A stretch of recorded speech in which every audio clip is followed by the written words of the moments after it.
বাঙালি শুধু আড্ডা মারে, বাঙালি নাকি ব্যবসাও বোঝে না, চাকরিও পায় না। এই অপবাদ আর কতদিন শুনব? এই ধারণাটা এবার গোড়া থেকে উপড়ে ফেলার সময় এসেছে। কারণ পশ্চিমবঙ্গ আর কেন্দ্র সরকারে এবার আসতে চলেছে একের পর এক বড় সুযোগ। সামনেই দাঁড়িয়ে আছে, লাইন দিয়ে দাঁড়িয়ে আছে WBCS, police constable, sub inspector, PSC clerkship, miscellaneous. আর যারা ভাবছো সেন্ট্রালের চাকরি করবে, সেন্ট্রালের চাকরি আমাদের জন্য নয়, কান খুলে শুনে নাও।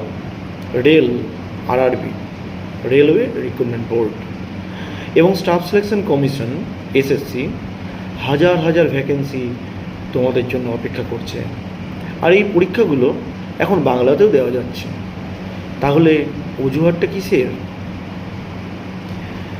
কিন্তু একটা সত্যি কথা শুনবে, ফর্ম তো লাখ লাখ ছেলে মেয়ে ফিল আপ করে, কিন্তু চাকরিটা মাত্র কয়েক হাজার জনই কেন পাবে? বাকিরা ফেল করবে কেন? চলো আজ আসল সত্যিটা ফেস করি।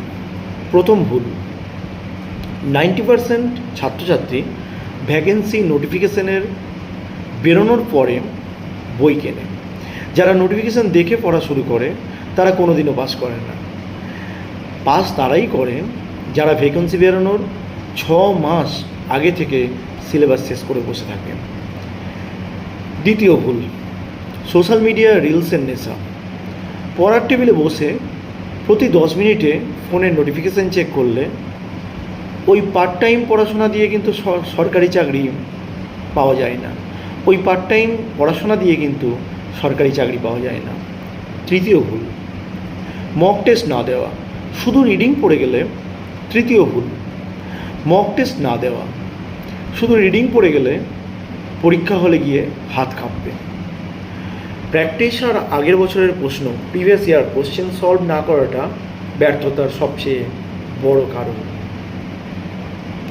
আজ থেকেই সিলেবাসটা চিবিয়ে খাওয়া শুরু করো। পরীক্ষা যাই হোক, সিলেবাস কিন্তু মূলত একই, ম্যাথস, রিজনিং আর জিকে।